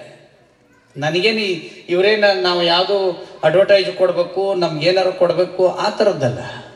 ನಮಗೆ ದೇಶದ ಎಲ್ಲರ ಸಮಗ್ರ ಆರೋಗ್ಯ ಇರಬೇಕು ಅನ್ನೋದಕ್ಕೋಸ್ಕರ ಶುದ್ಧ ಗಾನದ ಎಣ್ಣೆಯನ್ನು ತಿನ್ನಬೇಕು ಅಂತ ವಿಕ್ರಮಾದಿತ್ಯನ ಕಾಲದಲ್ಲಿ ಅವನ ಸಂಸ್ಥಾನದಲ್ಲಿ 100 ಗಾಣಿದ್ದು ಅಂತೆ. ಕೃಷ್ಣದೇವರಾಯರ ಕಾಲದಲ್ಲಿ ಗಾಣಿದ್ದು, ಚೆನ್ನಮ್ಮನ ಸಂಸ್ಥಾನದಲ್ಲೂ ಗಾಣಿದ್ದು. ನಾವೇನು ಸಣ್ಣವರಿದ್ದೀವಿ ಈಗ 50-40 ವರ್ಷದ ಹಿಂದೆ ಎಲ್ಲ ಊರಿನಲ್ಲಿ ಒಂದಾದರೂ ಕಟ್ಟಿಗೆ ಗಾಣಿದ್ದು, ಎತ್ತಿನ ಗಾಣಿದ್ದು, ಅವೆಲ್ಲ ಹೋಗಿದ್ದಾವೆ. ಈಗ ಆರೋಗ್ಯ ಕೆಟ್ಟದ್ದಕ್ಕೆ ನಮ್ಮದು ಆರೋಗ್ಯ ಸಂಸ್ಥೆಯವರು ಆಲೋಚನೆ ಮಾಡಿದ್ದಾರೆ, ಇದು ಎದೆದರಿಂದ ಬರ್ತಾ ಇದೆ ಅಂತ. ಪಟ್ಟಿ ಮಾಡುವಾಗ ಪ್ರಮುಖ ಸ್ಥಾನದಲ್ಲಿ ಎಣ್ಣೆ ಇದೆ. ಅಡುಗೆ ಎಣ್ಣೆ ಬದಲಾಗಬೇಕು, ಹಾಲು ಬದಲಾಗಬೇಕು. ಪಾಕೆಟ್ನಲ್ಲಿರೋದು ಹಾಲಲ್ಲದು, ಅದು ಹಾಲ. ದನದ ಕೊಟ್ಟಿಗೆಲ್ಲ ಹೋಗಿ ಡೈನಿಂಗ್ ಟೇಬಲ್ ಇಟ್ಟಾರ, ಅದ್ರಾಗ ಅಲ್ಲೇ ಟೈಲ್ಸ್ ಜೋಡಿಸಿ ಅಲ್ಲೇ ಊಟಕ್ಕೆ ಕುಂದಿರ್ತಾರೆ. ದನದ ಹಾಲಿಲ್ಲ, ಜವಾರಿ ಎಮ್ಮಿನೂ ಇಲ್ಲ, ಜವಾರಿ ಆಕಳನೂ ಇಲ್ಲ, ಕಡೆಗೆ ಆಡನೂ ಇಲ್ಲ. ಏನೋ ಯಾರ್ದೋ ಮನೆ ಭಾಳ ಹಿಂಡ್ತಾವಂತ ಜರ್ಸಿ ಆಕಳು ತಂದಾರೆ. ಜರ್ಸಿ ಆಕಳು ಭಾಳ ಏನೋ ಹಿಂಡ್ತಾವ, ಹಾಲಲ್ಲ, ಅದು ಪಸ್ ಅಂತಾರೆ ಅದಕ್ಕೆ, ಕೀವದು. ಯಾಕಂದ್ರೆ ಆಕಳಿಗೂ ರೋಗ ಇರ್ತದೆ. ಆಕಳ ಒಂದು ಹೋರಿ ಇಳಿತಂದ್ರೆ ಅದು ಕಟ್ಸಕ್ಕೆ ಬರಂಗಿಲ್ಲ, ಅದಕ್ಕೆ ಪುರುಷತ್ವ ಇರಂಗಿಲ್ಲ. ಇದಕ್ಕೆ ಶುಗರು BP ಎಲ್ಲ ಇರ್ತದೆ ಈ ಹಸುವಿಗೆ. ಆ ಹಾಲಿನಲ್ಲಿ ಸತ್ವಾಂಶ ಇಲ್ಲ, ಪ್ರಜ್ಞಾವಂತಿಕೆ ಇಲ್ಲ. ಈ ಗ್ರೌಂಡ್ನ್ಯಾಗ ಒಂದು 50-100 ಆಕಳ ಬಿಡ್ರಿ, ಈಗ ನಿನ್ನೆ ಇಳಿದಿರ್ತದಲ್ಲ ಆ ಜವಾರಿ ಆಕಳ ಬಿಡ್ರಿ ಕರ, ಆ 100 ಆಕಳದಾಗ ಅದ್ರ ತಾಯಿ ಸಿಕ್ಕ ಮೇಲೆ ಹಾಲು ಕುಡಿತದೆ. ನೇರವಾಗಿ ಅವ್ರ ತಾಯಿ ಹತ್ರ ಹೋಗುತ್ತೆ ಜವಾರಿ ಆಕಳ ಕರ. ಆಡು ಸಹಿತ ಅವ್ರ ತಾಯಿ ಹತ್ರನೇ ಹೋಗ್ತದೆ, ಬ್ಯಾರೆ ತಾಯಿ ಹಾಲು ಕುಡಿಯಂಗಿಲ್ಲ, ಕತ್ತಲಲ್ಲೂ ಸಹಿತ. ಜರ್ಸಿ ಆಕಳ ಬಿಡ್ರಿ, ಇಲ್ಲೇ ಯಾವ್ದು ನಿಂತಿರ್ತದೆ ಅದ್ರದ್ದು ಕುಡಿದು ಬಿಡ್ತದೆ. ಅದಕ್ಕೆ ಅದ್ರ ಹಾಲು ಕುಡ್ದವ್ರು ಈಗ ಹೆಂಗದಾರೆ? ಯಾವ್ದೋ ಊರಾಗ ಹೋಗ್ರಿ ನೀವು, ಬಸ್ ಸ್ಟ್ಯಾಂಡಲ್ಲಿ ಊರಿತ್ತಂದ್ರೆ ನಡು ರೋಡ್ನಾಗ ನಿಂತಿರ್ತಾರೆ. ಯಾಕಂದ್ರೆ ಜರ್ಸಿ ಆಕಳ ಹಾಲು ಕುಡಿತಿರ್ತಾರೆ. ಬಸ್ ಬಂದ್ರು ದಾರಿ ಬಿಡಂಗಿಲ್ಲ, ಯಾಕ ನಿಂದನ ಅಂತಾರೆ. ಗಾಡಿ ನಿಮ್ದನೆ ಊರೇ. ಅದ್ರ ಹಾಲು ಕುಡ್ದಕ್ಕೆ ಹೆಂಗೆಂಗೋ ಮಾಡಕತ್ತಾರೆ. ಪ್ರಜ್ಞಾವಂತಿಕೆ ಕೊರತೆ ಆತಂದ್ರೆ ಮನುಷ್ಯನ ದೃಷ್ಟಿಕೋನವೂ ವ್ಯತ್ಯಾಸ ಆಗುತ್ತೆ. ಈಗೇನು ಅಮ್ಮಾರು ಬಂದು ಕುಂತಾರೆ, ಇಲ್ಲೇನು 90 ವರ್ಷ 80 ವರ್ಷ ಅಂತ, ಅವ್ರು ಏನು ಹೇಳಿದ್ರು ಅವ್ರ ಮಮ್ಮಿ ಅನ್ನಂದ್ರೆ ಅನ್ನಂಗಿಲ್ಲ, ಯವ್ವನ ಅಂತಾರೆ. ಯಾಕಂದ್ರೆ ಅವ್ರು ಜರ್ಸಿ ಆಕಳ ಹಾಲು ಕುಡ್ದಿಲ್ಲ. ನಾವೀಗ ಮಮ್ಮಿ ಅನ್ನಕತ್ತೀವಿ, ಮಮ್ಮಿ ಅಂದ್ರೆ ಹೆಣ ಅಂತ ಅರ್ಥ. ಜವಾರಿ ಆಕಳ ಕರ ಅಂಬಾ ಅಂತದೆ. ಅಂಬಾ ಅಂದ್ರೆ ತಾಯಿ, ಅಂಬಾ ಭವಾನಿ ಅಂದ್ರೆ ತಾಯಿ, ಅಂಬಾ ಅಂದ್ರೆ ಅಂಬಾ ತಾಯಿ, ಅಮ್ಮ ತಾಯಿ ಅಂತ ಅರ್ಥ. ಅದು ಜವಾರಿ ಆಕಳ ಕರ ಅಂಬಾ ಅಂತತಿ. ಈ ಮನುಷ್ಯರು ನಾವು ಮಮ್ಮಿ ಅಂತೀವಿ, ಯಾಕಂದ್ರೆ ನಮ್ಮ ಪ್ರಜ್ಞಾವಂತಿಕೆ ಹೋಗ್ಬಿಟ್ಟಿದೆ. ಇಡೀ ಜಗತ್ತು ಕಣ್ಣು ಬಿಡುವ ಮೊದಲೇ open heart surgery, plastic surgery ಮಾಡಿರೋ ದೇಶ ಇದು. ಪ್ರಣಾಳ ಶಿಶುವಿನಲ್ಲೇ ಹುಟ್ಟಿರೋನು ನಮ್ಮ ದ್ರೋಣಾಚಾರ್ಯ. ಆ ಕಾಲದಲ್ಲೇ ಪ್ರಣಾಳ ಶಿಶುವಮ್ಮ. ಇಂಥದ್ದೆಲ್ಲ ಸಂಶೋಧನೆ ಮಾಡಿ ಪರಿಷ್ಕೃತವಾಗಿ ಋಷಿಮುನಿಗಳು ಶರಣರಿಂದ ಒಂದು ಶಿಸ್ತಿಗೆ ಬಂದಿರತಕ್ಕಂಥ ಭಾರತ ದೇಶ ಇವತ್ತು ಪಾಶ್ಚಿಮಾತ್ಯರ ಅಂಧಾನುಕರಣೆ, ದೂರದರ್ಶನ, ಮೊಬೈಲು, TV, ಅದರಾಗ ಬರುವಂಥ ದೃಶ್ಯಗಳು ಮತ್ತು ನಮ್ಮ ಸಾವಯವ ಕೃಷಿಯನ್ನು ಬಿಟ್ಟಿರೋದು, ನಮ್ಮ ದನಗಳ ಮೇಲಿನ ಪ್ರೀತಿಯನ್ನು ಬಿಟ್ಟಿರೋದು ಮತ್ತು ರೆಡಿಮೇಡ್ ಫುಡ್ಗೆ ನಾವು ದಾಸರಾಗಿರೋದು, ಅಡ್ವರ್ಟೈಸ್ ನೋಡಿ ಬದುಕ್ತಾ ಇರೋದು, ನಮ್ಮ ವೇಷಭೂಷಣಗಳು, ನಮ್ಮ ಚಿಂತನೆ, ನಮ್ಮ ಏಳುವ ಮಲಗುವ ಸಮಯದ ವ್ಯತ್ಯಾಸ, ಸಮಯಕ್ಕೆ ಸರಿಯಾಗಿ ಊಟ ಮಾಡದೇ ಇರುವಂಥ ವ್ಯತ್ಯಾಸ. ಎಷ್ಟು ಜನ ಶುಗರ್ಗೆ ತೊಂದರೆ ತಗೋತಾರೆ. ಪ್ರತಿದಿನ ಯಾವ ಸಮಯಕ್ಕೆ ಊಟ ಮಾಡ್ತೀರಿ ಅದೇ ಸಮಯಕ್ಕೆ ಊಟ ಮಾಡ್ರಿ, ನೀವು ಒಟ್ಟ ಶುಗರ್ ಬರಂಗಿಲ್ಲ. ಯಾರಿಗೆ ಶುಗರ್ ಬಂದತಿ ಅವ್ರು ಏನು ಹೇಳ್ತಾರ, ನಮ್ದು ದೊಡ್ಡ ಬಿಸ್ನೆಸ್ ರೀ, ನಮ್ಮ ಹಿರೇತನ ಬಾಡ್ರಿ, ಹೋಗ್ರಿ, ಯಾರು ಬೇಡ ಅಂತಾರ. ಅಲ್ಲಿ ವ್ಯವಹಾರ ಬಗೆಹರಿಸಿರಿ, ಒಂದು 400-500, ಶುಗರು 400-500 ಐತಿ. ಅಲ್ಸರ್ ಯಾಕತಿ? ಹೊತ್ತಿಗೆ ಹೋಗಕ್ಕೆ ಬಿಡಂಗಿಲ್ಲ ಇವು. ಧಾರಾವಾಹಿ ಟಾಯ್ಲೆಟ್ಗೆ ಹೋಗಕ್ಕೂ ಬಿಡಂಗಿಲ್ಲ, ಮೂತ್ರಕ್ಕೆ ಹೋಗಕ್ಕೂ ಬಿಡಂಗಿಲ್ಲ. ಅಂಥ ಕಂಡೀಷನ್ನಲ್ಲಿ ಅದು ದೃಶ್ಯ ಇರ್ತದಲ್ಲಿ. ಇದು ಮುಗಿದ ಮೇಲೆ ಹೋಗೋಣ ಅಂಥೇಳಿ ಆಮೇಲೆ ಕಿಡ್ನಿಗೆ ಪೆಟ್ಟಾಗ್ತತಿ, ವಿಟಮಿನ್ D ಕೊರತೆ ಆಗ್ತತಿ. ಮಹಿಳೆಯರಿಗೆಲ್ಲ ಕಡೆ ಥೈರಾಯ್ಡ್ ಬಂದ್ಬಿಟ್ಟಿದೆ. ಈ ಕುರ್ಚೆ ಬಂದ ಮೇಲೆನೆ ಮೊಣಕಾಲು ನೋವು ಬಂದಿರ್ತಿ ನೋಡ್ರಿ. ಕಾರ್ಕೊಂಡ್ರಿಗೆ ಬರ್ತಿದ್ದಿಲ್ಲ, ಅವ್ರು ತಳಕ್ ಕುಂತಾಗ ಸುಖಾಸನದಲ್ಲಿ ಕುಂದಿರ್ತಿದ್ರು, ಇಲ್ಲ ಅಂದ್ರೆ ಏಕಪದ್ಮಾಸನದಲ್ಲಿ ಕುಂದಿರ್ತಿದ್ರು, ಇಲ್ಲ ಪದ್ಮಾಸನದಲ್ಲಿ ಕುಂದಿರ್ತಿದ್ರು, ಇಲ್ಲ ಅಂತಂದ್ರೆ ಭಾರದ್ವಾಜ ಆಸನದಲ್ಲಿ ಕುಂದಿರ್ತಿದ್ರು. ಅದೇ ವ್ಯಾಯಾಮ ಅದಕ್ಕೆ. ಕುರ್ಚಿ ಮೇಲೆ ಕುಂತಾಗ ನಮಗೆ ಗೊತ್ತಿಲ್ಲದೇನೆ ಇಲ್ಲಿಗೆ ಬಂದು ಮೊಣಕಾಲಿನಿಂದ ರಕ್ತ ಕೆಳಗೆ ಹರಿಯೋದಿಲ್ಲ. ಅದು ಹರಿದೇ ಇರುವಾಗ ಪಾದದಲ್ಲಿ ನೋವು ಉಂಟಾಗ್ತದೆ. ಮತ್ತು ಡ್ರೆಸ್ ಎಷ್ಟು ಮಜಾ ಅದಾವ ನೋಡ್ರಿ. ಭಯಂಕರ ಟೈಟ್ ಇತ್ತಂದ್ರೆ ಸಿಕ್ಕಾಪಟ್ಟೆ ದುಡ್ಡು ಅದಕ್ಕೆ. ಸಣ್ಣದಿದ್ರಂತೂ ಭಾಳ ರೊಕ್ಕ ಅದಕ್ಕೆ. ದಾರ್ಯಾಗ ಹೋಗಿ ಬೀಳುವಷ್ಟ ಇರ್ತದೆ ಅದು. ಇಲ್ಲಿ ಸೊಂಟದಿಂದ ಕೆಳಗೆ ಬಂದಿರ್ತದೆ, ಮ್ಯಾಕತ ಇರ್ತದೆ. ಇದೆಲ್ಲದಕ್ಕಿಂತ ಕಾಸ್ಟ್ಲಿ ಯಾವುದಂದ್ರೆ ಹರಿದದ ಪ್ಯಾಂಟ್. ಹರಿದಿತ್ತಂದ್ರೆ ಭಯಂಕರ ರೊಕ್ಕ ಅದಕ್ಕೆ. 50,000. ಭಾಳ ಕಡೆ ಹರಿದಿದ್ರೆ ಸಿಕ್ಕಾಪಟ್ಟೆ ದುಡ್ಡು ಅದಕ್ಕೆ. ಅದು ಇಲಿ ಕಡ್ದಿದ್ರೆ ಅದಕ್ಕೆ ಭಾಳ ರೊಕ್ಕ. ಇಡೀ ಜಗತ್ತಿಗೇನೆ ಪಾಠ ಹೇಳಿರುವ ಭಾರತ ದೇಶದಲ್ಲಿ ಇವತ್ತು ನಾವು ಹರಿದದ ಬಟ್ಟೆ ಹಾಕೊಂಡು ತಿರುಗಾಡುವಂಥವ್ರಾಗಿವಿ, ಸ್ವೇಚ್ಛಾಚಾರಿಗಳಾಗಿವಿ, ಮನಬಂತಂತೆ ನಡ್ಕೊಳ್ಳೋರಾಗಿದ್ದೀವಿ.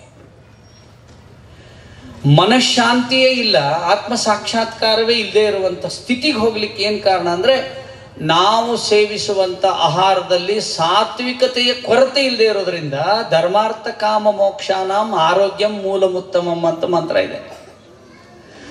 ಧರ್ಮಾಧಾರಿತ ಸಂಪಾದನೆ ಮಾಡೋದು, ಧರ್ಮಾಧಾರಿತ ನಮ್ದು ದುಡಿಮೆ ಇರುವಂಥದ್ದು, ಧರ್ಮಾಧಾರಿತ ಮೋಕ್ಷವನ್ನು ಹೊಂದಿದ್ರೆ ಅವನ ಆರೋಗ್ಯ ಚೆನ್ನಾಗಿರ್ತದಂತ ಈ ಶ್ಲೋಕದಲ್ಲಿ ಹೇಳಿದ್ದಾರೆ. ಧರ್ಮವೂ ಇಲ್ಲ, ಕೊನೆಗೆ ಮೋಕ್ಷವೂ ಇಲ್ಲ, ಮಧ್ಯದಲ್ಲಿದ್ದೀವಿ. ಅರ್ಥ ಮತ್ತು ಕಾಮ. ಅರ್ಥ ಅಂದ್ರೆ ಸಂಪಾದನೆ ಮಾಡೋದು, ಕೇವಲ ಸಂಪಾದನೆ ಮಾಡೋದು. ಆ ಸಂಪಾದನೆ ಮಾಡಿದ್ರೆ ಅದಕ್ಕೆ ಅರ್ಥವೇ ಇಲ್ಲ, ಅದು ಯಾವುದೋ ದುರುಪಯೋಗಕ್ಕೆ ಹಾಳಾಗಿ ಹೋಗ್ತದೆ. ಕಾಮ ಅಂದ್ರೆ ಬೈಕೆ. ಮನುಷ್ಯನಿಗೆ ಬೈಕೆ ಎಂಥದ್ದು ಅಂದ್ರೆ ದುಡಿಲಾರದು ತಿನ್ಬೇಕು ಅನ್ನೋಂಥ ಬೈಕೆ. ತಂದೆ ತಾಯಿ ದುಡಿದು ತಿನ್ನೋರು ಬಹಳ ಮಂದಿ ಇದ್ದಾರೆ. ಹೊಲದಲ್ಲಿ ಯಂತ್ರವನ್ನ ಬಳಸಿಬಿಡೋದು.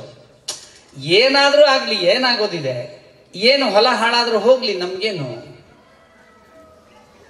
ಜಮೀನು ಹಾಳಾಗುತ್ತೆ ಆಗ್ಲಿ, ಕೊನೆಗೆ ಅವನಿಗೆ ಅನಿಸ್ತು ನಾನು ಹೋದ್ರೆ ಹೋಗ್ಲಿ ಏನಂತೆ. ಅಲ್ಲಿ ಮಟ್ಟಕ್ಕೆ ಬಂದಿದೆ.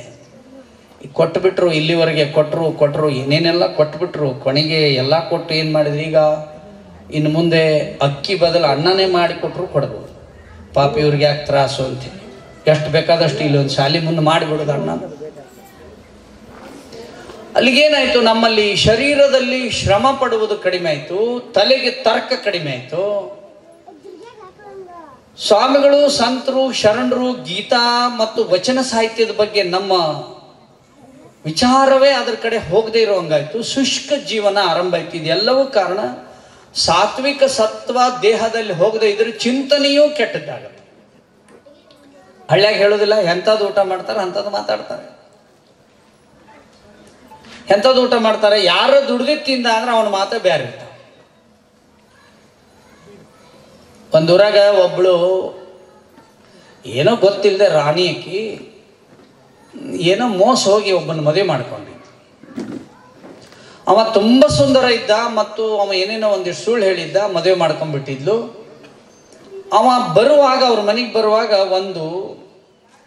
ಅವನ ಬ್ಯಾಗ್ನಲ್ಲಿ ಒಂದು ಮಣ್ಣಿನ ಮುಚ್ಚಳಿತ್ತಂತೆ. ಅವ ಮಾರು ವೇಷದೊಳಗೆ ಬಂದು ಯಾರನ್ನೋ ಮೋಸ ಮಾಡಿ ಮದುವೆ ಮಾಡ್ಕೋಬೇಕು ಅಂತೇಳಿ ಆಕಿ ರಾಣಿ ಮಗಳು ಮದುವೆ ಮಾಡ್ಕೊಂಡಿದ್ಲು. ಅವನು ಸಿಂಹಾಸನದಲ್ಲಿ ಕೂತಿದ್ದ, ಅವ್ರ ತಂದೆ ತಾಯಿ ಸತ್ತ ಮೇಲೆ. ಆ ಭಿಕ್ಷಕ್ಕೆ ಬಂದವ್ರಿಗೆ ಬಾಯಿಗೆ ಬಂದಂಗೆ ಒದರಾಡ್ತಿದ್ನಂತೆ. ಅವನದಲ್ಲ ಒದರಾಡ್ತಿದ್ನಂತೆ. ಆ ಭಿಕ್ಷುಕ ಅಂದಂತೆ, ನಿಮ್ಮ ತಂದೆ ತಾಯಿ ಎಷ್ಟು ಚಂದ ಮಾತಾಡ್ತಿದ್ರು, ಇವ್ಯಾಕೆ ಹಿಂಗೆ ಮಾತಾಡ್ತಾನಂದ್ರೆ ಬೇರೆದಾರ ತಿನ್ನಕತ್ತನ ಅದಕ್ಕೆ ಹಿಂಗೆ ಮಾತಾಡ್ತಾನಂದ್ಲಂತೆ.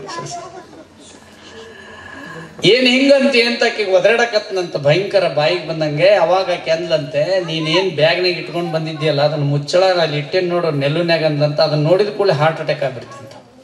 ಅವ್ನ ತಲೆ ಮೇಲೆ ಇಟ್ಟಿದ್ಲಂತ. ನಾನು ಮುಚ್ಚಳದಲ್ಲಿ ಭಿಕ್ಷೆ ಬೇಡ್ಕೊಂಡು ತಿನ್ನವ ಮೋಸ ಮಾಡಿ ಮದುವೆ ಮಾಡ್ಕೊಂಡಿದ್ದೀನಿ ಅಂತ ಹಿಂಗೆ ನೋಡಿದಂತೆ ಹಾರ್ಟ್ ಅಟ್ಯಾಕ್ ಆಗ್ಬಿಡ್ತ.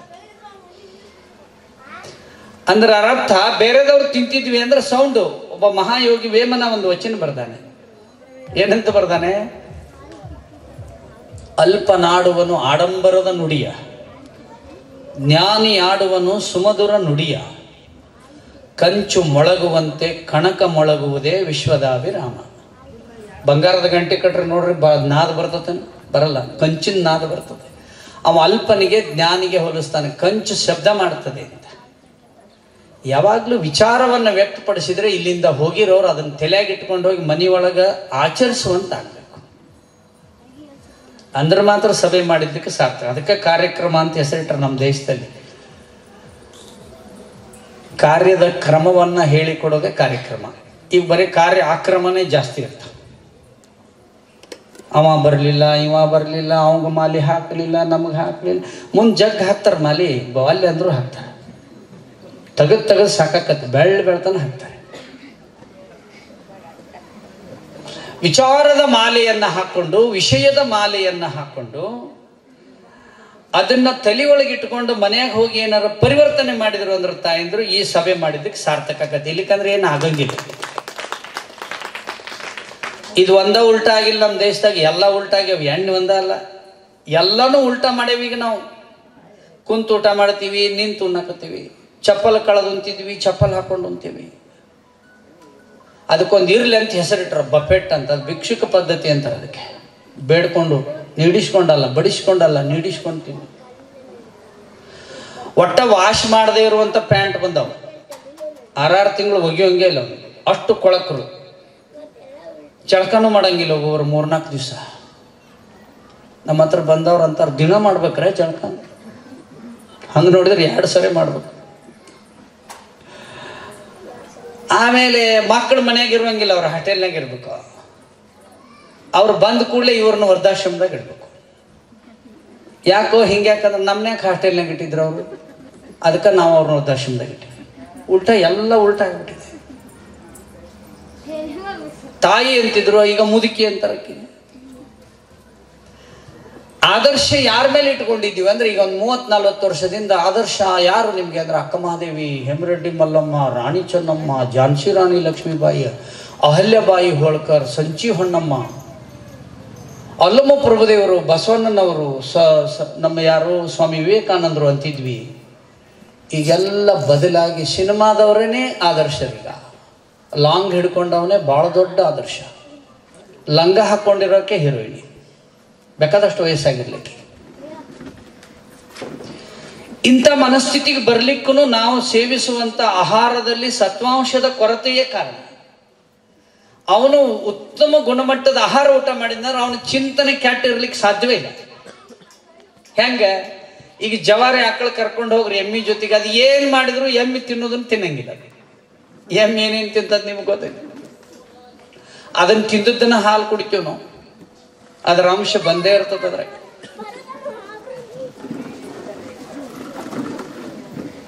ಅದಕ್ಕೆ ಕೃಷ್ಣ ಪರಮಾತ್ಮ ಮಹಾಭಾರತದ ಕಾಲದಲ್ಲಿ ಜವಾರಿ ಆಕಳ ಕಾದನ. ಇಲ್ಲಿಕಂದ್ರೆ ಚಲೋ ಅಂದಿದ್ರೆ ಅವನು ಜರ್ಸಿ ಆಕಳ ಕಾಯ್ತಿದ್ದ. ಇಂಥ ಪರಿಸ್ಥಿತಿಗೆ ಬಂದು ಕ್ರಮೇಣ ಏನಾಗ್ಬಿಟ್ಟಿದೆ ಅಂದ್ರೆ, ಸ್ವಾರ್ಥಕ್ಕೆ ಬಲಿ ಆಗ್ಬಿಟ್ಟಿದೆ. ಮನುಷ್ಯ ಸ್ವಾರ್ಥಕ್ಕೆ ಬಲಿಯಾಗಿದ್ದಾನೆ. ಅದಕ್ಕೆ ಕೊನೆ ಮಾತು ಹೇಳ್ತೀನಿ. ಕುವೆಂಪು ಅವರು ಒಂದು ಮಾತು ಹೇಳ್ತಾರೆ, ಅನ್ವೇಷಣೆ ಅನ್ವೇಷಣೆ ಅನ್ವೇಷಣೆ, ಬರೀ ಅನ್ವೇಷಣೆ. ಆಗಲ್ಲ ಹೇಳಿದ್ರು ಅವರು, ಚಂದ್ರಲೋಕಕ್ಕೆ ಹೋಗ್ತಾರೆ, ಪಾತಾಳಕ್ಕೆ ಹೋಗ್ತಾರೆ, ಇಲ್ಲೇ ಏನಾಗತಿ ಗೊತ್ತಾಗೋಲ್ದು ಅನ್ನುವಂಥದ್ದು ನಮ್ಮ ಕಾರ್ಯಕ್ರಮ ನಿರ್ವಹಣೆ ಮಾಡೋರು ಹೇಳಿದ್ರು. ಬರೀ ಅನ್ವೇಷಣೆ ಮಾಡೋದು, ಹುಡುಕೋದು ಈಗೇನು ಸುಲಭ ಇದೆ. ಎಲ್ಲಿ ಬೇಕಾದಲ್ಲಿ ಊರಿಗೆ ಹೋಗೋದು, ಈಗಿಂದ ಈಗನ ಎಲ್ಲಿ ಬೇಕಾದಲ್ಲಿ ಹೋಗಿಬಿಡ್ಬೋದು, ಏನ್ ಬೇಕಾದ್ರೂ ನೋಡಿ ಬರ್ಬೋದು. ಅನ್ವೇಷಣೆ ಮಾಡ್ತಾ ಇದ್ದಾನೆ. ಏನೇನು ಹೇಳಿದಾರ ಅವರು? ಇರಿಬೆಯ ಮೀಸೆಯ ಉದ್ದವನ್ನ ಬರ್ದಾರಂತೆ, ಕಾಲಿನ ಹೆಜ್ಜೆಗಳನ್ನ ಬರ್ದಾರಂತೆ ಇರುವೆದು. ಏನೇನೆಲ್ಲ ಇದೆ ಜಗತ್ತಿನಲ್ಲಿ ಹುಡುಕ್ಲಿಕ್ಕೆ ಹೋಗ್ತಾ ಇದ್ದಾರಂತೆ. ತನಗೆ ಬೇಕಾಗಿರೋದು ಒಂದನ್ನು ಬಿಟ್ಟು ಎಲ್ಲನೂ ಮಾಡಿದಾರಂತೆ. ತನಗೇನು ಬೇಕಾಗಿದೆ ಅಂದ್ರೆ ನೆಮ್ಮದಿ ಬೇಕಾಗಿದೆ, ಅದು ಒಂದು ಬಿಟ್ಟು ಎಲ್ಲ ಮಾಡಕತ್ತ. ಟಿವಿಯಾಗ ನೋಡ್ರಿ ನೀವು, ಯಾರು ಕಾಡ್ನಾಗ ಹೋಗಿರ್ತಾರ. ನಮ್ಮ ಮನೆ ಟಿವಿ ಇಲ್ಲ, ನೋಡೇ ಇಲ್ಲ ನಾ ಇಷ್ಟು ವರ್ಷ. ಹಂಗ ಹೇಳ್ತಾರೆ, ಅವ ಮಳೆ ಹುಳ ತಿನ್ನೋ ಬರ್ತಾನ, ಏನೋ ಜಿರ್ಲಿ ತಿನ್ನೋ ಬರ್ತಾನ, ನಾಯಿ ತಿನ್ನೋರು ಬರ್ತಾರ, ಅಲ್ಲೆಲ್ಲೋ ಕಾಡ್ನಾಗ ಹೋಗಿ ಒದ್ದಾಡ್ತಾನವ, ಏನೆಲ್ಲ ಮಾಡ್ತಾನೆ. ಅದೆಲ್ಲ ಯಾಕೆ ಮಾಡ್ತಾನ? ಸಮಾಧಾನ ಇಲ್ಲದಕ್ಕೆ ಮಾಡಕತ್ತಾನ. ಸಮಾಧಾನ ಅನ್ನೋದು ಅಲ್ಲಿಲ್ಲ. ಸಮಾಧಾನ ಅನ್ನೋದು ಬಾಂಧವ್ಯದಲ್ಲಿದೆ. ಸಮಾಧಾನ ಅನ್ನೋದು ದುಡಿಮೆಯಲ್ಲಿದೆ. ಕಾಯಕವೇ ಕೈಲಾಸ. ಬಸವಣ್ಣೇನು ಹೇಳಿ, ನೀನು ನಿರಂತರವಾಗಿ ಕಾಯಕ ಮಾಡು, ನಿನಗೆ ಅದರಲ್ಲಿಯೇ ಆನಂದ ಇದೆ. ಈಗೂ ಕಾಯಕನ ಮಾಡ್ತಾರೆ. ಈಗ ಕಾಯಕವೇ ಕೈ ಲಾಸ್ ಮಾಡ್ಕೊಂಡಾರೆ. ಆ ಕೈಲಾಸ ಕಾಣ್ತಿದ್ರು, ಈಗ ಕೈ ಲಾಸ್ ಮಾಡ್ಕೊಂಡಾರೆ. ಇನ್ನು ಕೆಲವ್ರು ಕಲಾಸ ಆಗ್ಯಾರ ಆ ಕಾಯಕ ಮಾಡಕ್ಕೆ ಹೋಗಿ. ಚಲೋ ಕಾಯಕ ಮಾಡಿದ್ರೆ ಕೈಲಾಸ ಕಾಣ್ತಾರೆ, ಇಲ್ಲಿಕ್ಕಂದ್ರೆ ಕೈಲಾಸ ಮುಂದೆ ಕಲಾಸ. ಒಬ್ಬನಿಗೆ 123 ವರ್ಷದವನು ಇಂಟರ್ವ್ಯೂ ಮಾಡಿದ್ದಾರೆ ಬೇರೆ ಒಂದು ದ್ವೀಪದಲ್ಲಿ.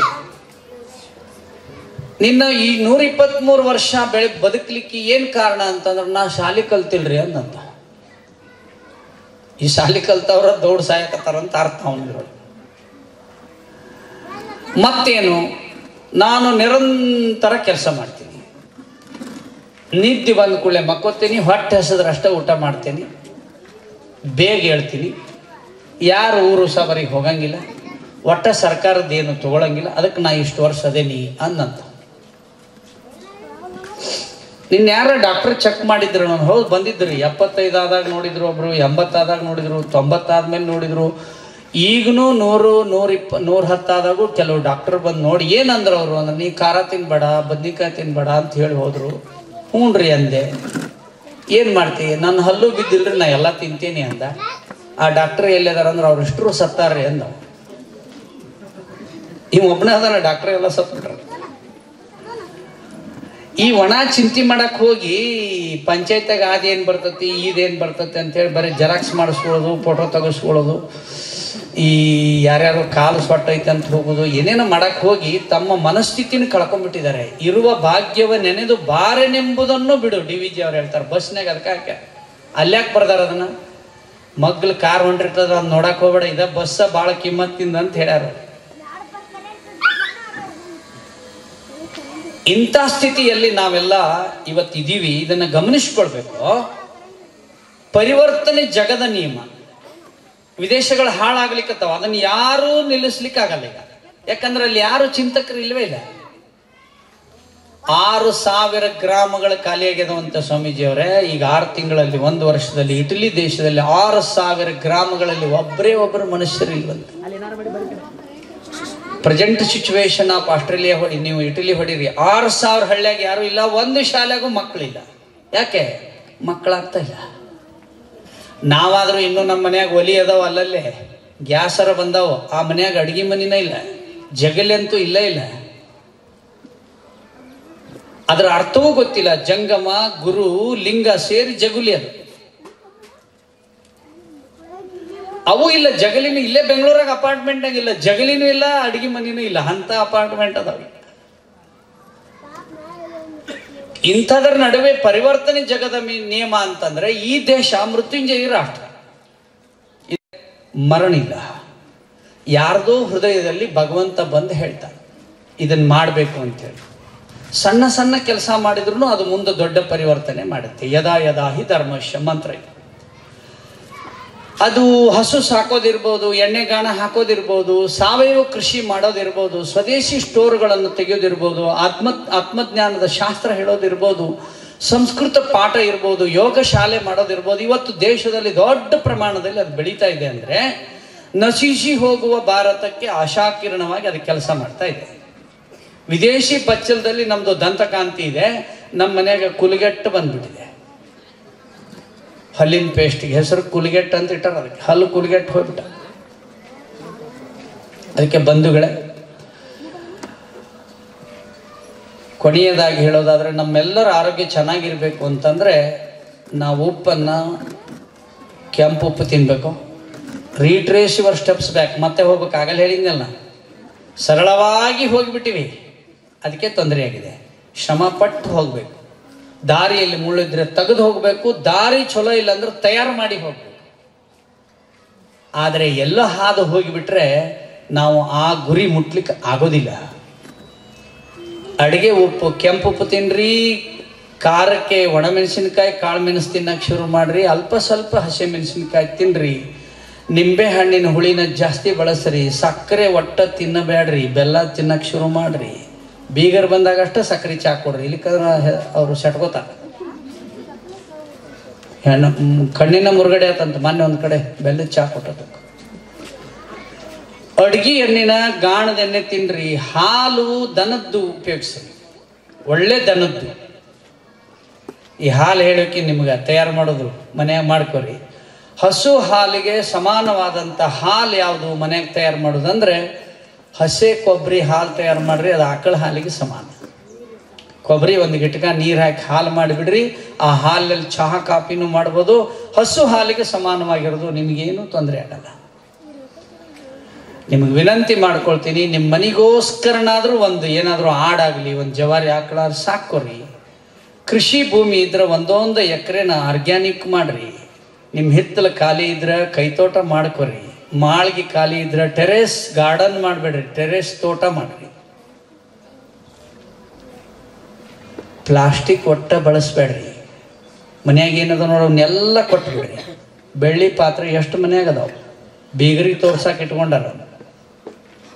ಅದ್ರಾಗ ನೀರು ಕುಡೀರಿ, ಅದ್ರಾಗ ಹಾಲು ಕುಡೀರಿ, ಅದ್ರಾಗ ಕಾಸ್ರಿ, ಕಣ್ಣಿನ ದೃಷ್ಟಿ ಚಲೋ ಆಗ್ತದೆ. ಮರುಬಳಕೆ ಪ್ಲಾಸ್ಟಿಕ್ ಬಿಟ್ಟು ಉಳಿದದ್ದು ಏನೂ ಬಳಸಬಾರ್ದು. ಹಂಗೆ ನೋಡಿದ್ರೆ ಯಾವ ಪ್ಲಾಸ್ಟಿಕ್ಕು ಬಳಸಬಾರ್ದು. ಈಗ ತಂದೇವಲ್ರಿ, ಕೊಡ್ರಿ ಅವ್ನು ಏನೋ ಪೈಪ್ ಗೀಪ್ ಮಾಡ್ತಾರೆ, ಹೋಗ್ಲಿ ಅದು ಹೊಲ್ದಾಗ. ಒಟ್ಟು ಪ್ಲಾಸ್ಟಿಕ್ ಬಳಸಬೇಡ್ರಿ. ಅಲ್ಯೂಮಿನಿಯಂ ಪಾತ್ರೆನಲ್ಲಿ ನೀರು ಹಾಕಿಡಬಾರ್ದು, ಅಡುಗೆನೂ ಮಾಡಬಾರ್ದು. ಪಾಲಿಸ್ಟರ್, ಟೆರಿಕಾಟ್, ನೈಲಾನ್ ಬಟ್ಟೆ ಹಾಕೊಳ್ಳೇಬಾರ್ದು. ಬಿಗಿಯಾದ ಬಟ್ಟೆಗಳನ್ನು ಹಾಕೋಬಾರ್ದು.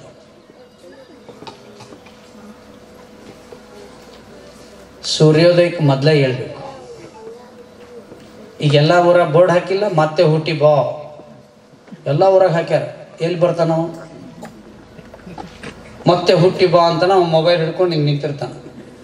ನಾಯಿ ಕಡ್ದಾರ ಗತೆ ಕಟಿಂಗ್ ಮಾಡಿಸ್ಕೊಂಡಿರ್ತಾನೆ.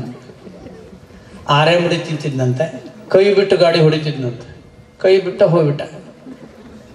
ಯಾರು ನೋಡ್ರಿ ಹುಯ್ ಅಂತ ಹೋಗ್ರ, ಕೈ ಬಿಟ್ಟು ಹೊಡಿತಿದ್ರಿ ನಮ್ಮ ಮಗ ಅಂದ. ಎಲ್ಲದ ನನ್ನ ಮನೆ ಕೈ ಬಿಟ್ಟು ಅಂದ್ರಿ, ಅವ್ರ ಅಪ್ಪಗೆ ಹೆಮ್ಮೆ.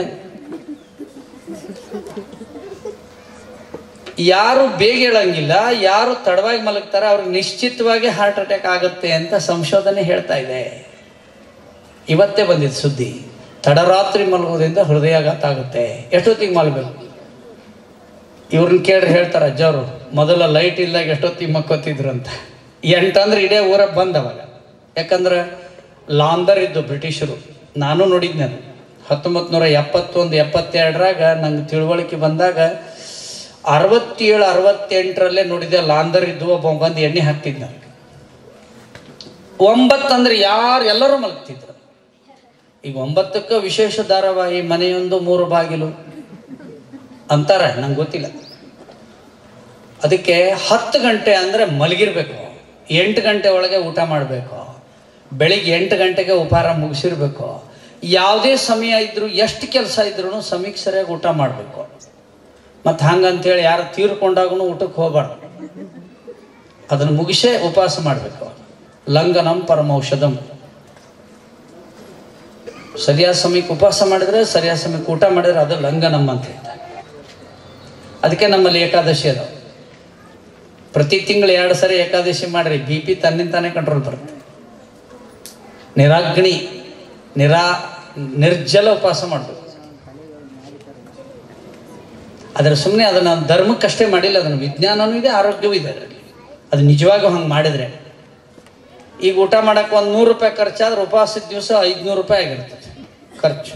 ಅದು ಹೆಂಗೆ ಉಪವಾಸ ಆಗ್ತದೆ? ಅದು ಅಪಹಾಸ್ಯ ಆಗುತ್ತೆ ಊಟಕ್ಕೆ.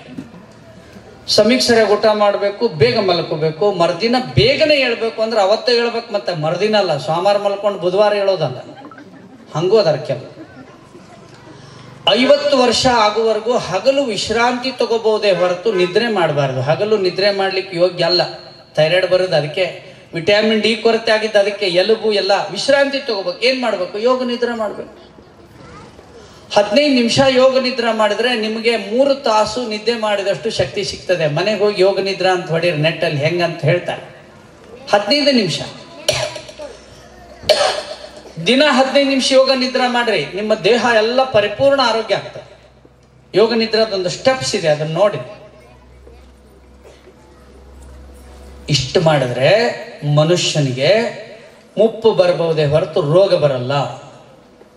ಮರಣ ಬರಬಹುದೇ ಹೊರತು ರೋಗದಿಂದಲ್ಲ. ರೋಗಕ್ಕೆ ಕಾಯಿಲೆ ಅವಶ್ಯಕತೆ ಇಲ್ಲ. ಕೊರೋನಾದಾಗೆ ಯಾರೂ ಭಿಕ್ಷುಕರು ಸತ್ತಿಲ್ಲ. ಸಾವುಕಾರ ಭಾಳ ಮಂದಿ ಸತ್ತ. ಭಿಕ್ಷುಕರು ಯಾರು ಸತ್ತಿಲ್ಲ, ಕುರುಬರು ಯಾರು ಸತ್ತಿಲ್ಲ, ಕುರಿ ಕಾಯೋರು ಸತ್ತಿಲ್ಲ, ಬೈಲ್ಗಂಬಾರ ಸತ್ತಿಲ್ಲ, ಕಾಡ್ನಾಗಿರೋರು ಸತ್ತಿಲ್ಲ. AC ರೂಮ್ನಾಗಿದ್ದವ್ರು ಅಷ್ಟೇ ಸತ್ತಾರ. ಭಾಳ ರೊಕ್ಕಿದ್ದವ್ರ ಸತ್ತಾರ. ಸಹಜವಾಗಿರಿ, ಸರಳವಾಗಿರಿ, ದುಡಿಮೆ ಮಾಡ್ತಾ ಇರಿ.